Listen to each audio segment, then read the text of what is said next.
My dear friends, good day. What if global warming didn't exist? Did you know that just before us, history had a little ice age? So at the moment, the planet is not warming up. In fact, it's just returning to its normal temperature. In any case, this is the argument of the climate skeptics, who use history against other sciences and the evidence we have of global warming.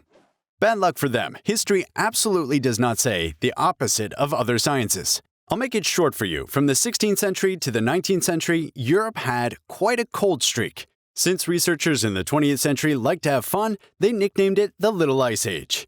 It's like mammoths, woolly rhinos, cavemen, etc.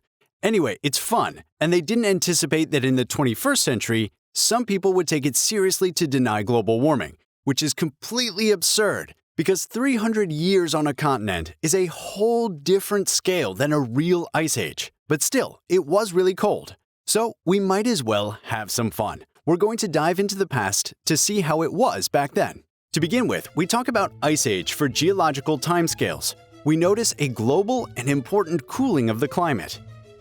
Ice spreads massively on Earth with glaciers, or on the sea with ice flows. Except that the geological era lasts for hundreds of thousands, even millions of years. Historians work on a completely different scale. A few decades, a handful of centuries, a pinch of a few millennia. In short, the expression Little Ice Age is already rather comical. Currently, we are living in the Holocene, an interglacial period. The average temperature of the planet is 6 to 7 degrees higher than during the previous ice age. And just this small change is a Europe covered with glaciers or steppelands and seas 120 meters lower. So an ice age is that, Europe covered with glaciers or steppes and seas 120 meters lower. We can talk about a little ice age, but then in that case, why not also talk about nice cataclysms or a relatively soft end of the world? Anyway, back to our Holocene interglacial.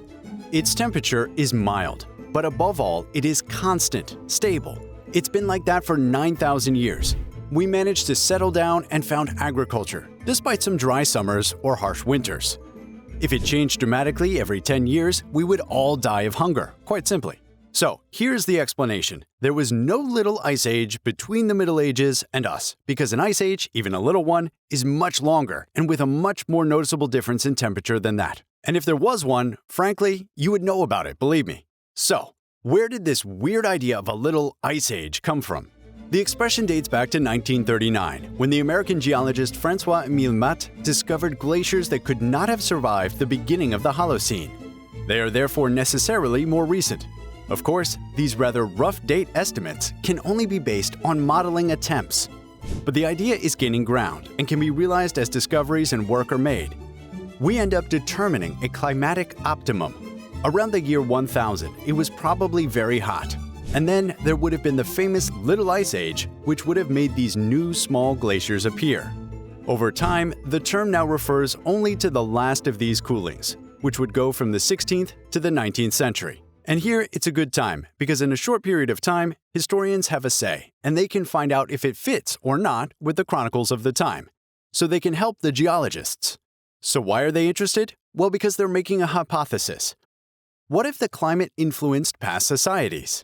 The first to do such a study was the French historian Emmanuel Le Roy-Ladurie in his secondary thesis published in 1967, Histoire du climat depuis l'an 1000. If it's a must-read today, when it came out, the book didn't get much attention. In fact, it's almost exclusively of interest to historians of rural societies. Logically, climate equals agriculture. Apart from that, we are satisfied with a few anecdotes, especially when a chronicler mentions a particularly spectacular climatic event and therefore not very revealing of its time. Fortunately, Anglo-Saxon researchers insist that the history of climate be studied, but from a climatologist's point of view, not a historian's. And if you're wondering what Le Roy-Ladurie based his study on, sometimes it's quite unexpected.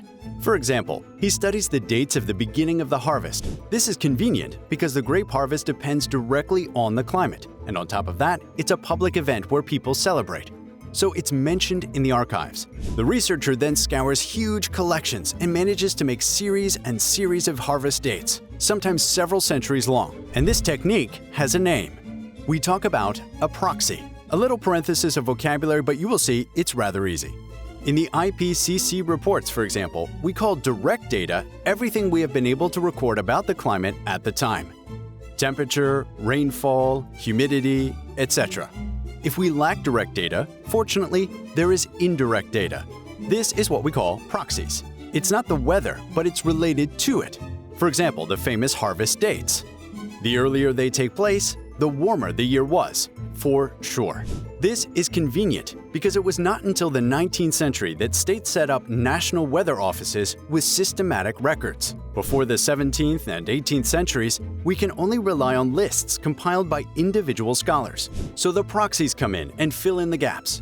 So it's not perfect, but it's better than nothing, and there are plenty of proxies. Dates of harvests, crop yields, tree growth, study of preserved pollens that give information on the plant species present, study of ice cores that give concentration of CO2 in the atmosphere, etc., etc.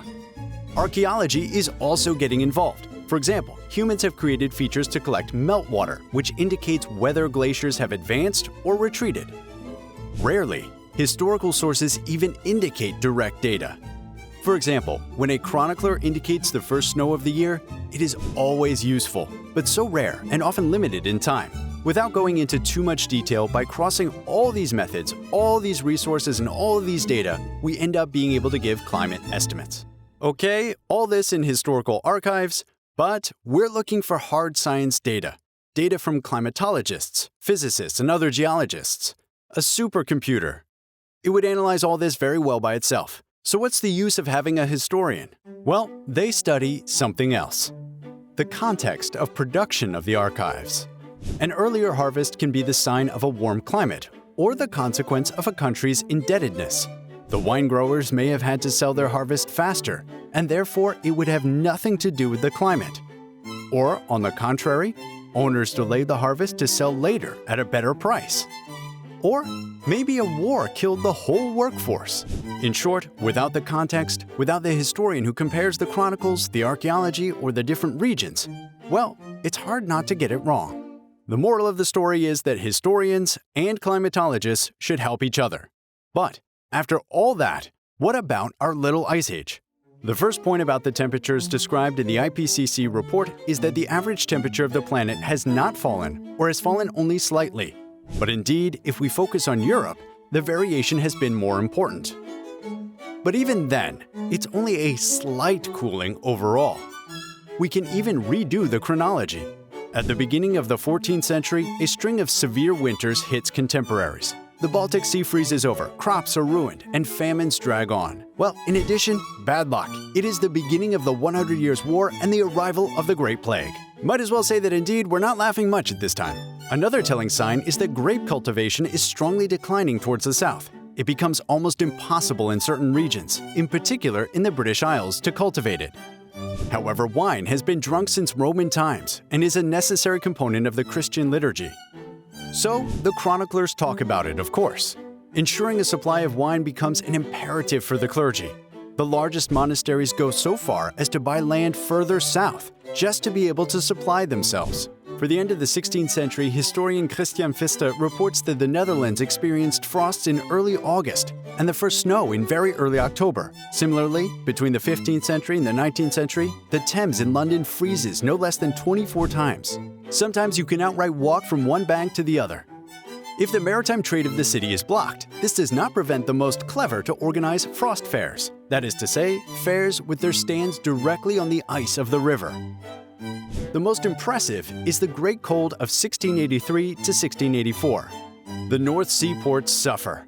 The cold comes inland to the point of freezing Brussels for several weeks in a row. But the worst is London. The painter Thomas Veik shows us a river frozen for 2 months with a thickness of 30 centimeters, which even allows to organize horse races. So between the fact that they must have slipped quite a bit and the apprehension of seeing the ice break, not sure I would have participated. But hey, it was fun. More seriously, all this seems quite crazy to you and even gives you the shivers. Well, tell you that it's all local. We can't talk about a global ice age. It's a bit like a student who gets an ultra bad grade. He's going to feel it coming, but the class average doesn't drop drastically. In the meantime, Europe is accumulating its pain, that's true. The glaciers are advancing to the point that some mountain villages are finally being abandoned. Of course, we're not talking about a wall of ice like in The Day After Tomorrow, but it is still quite impressive.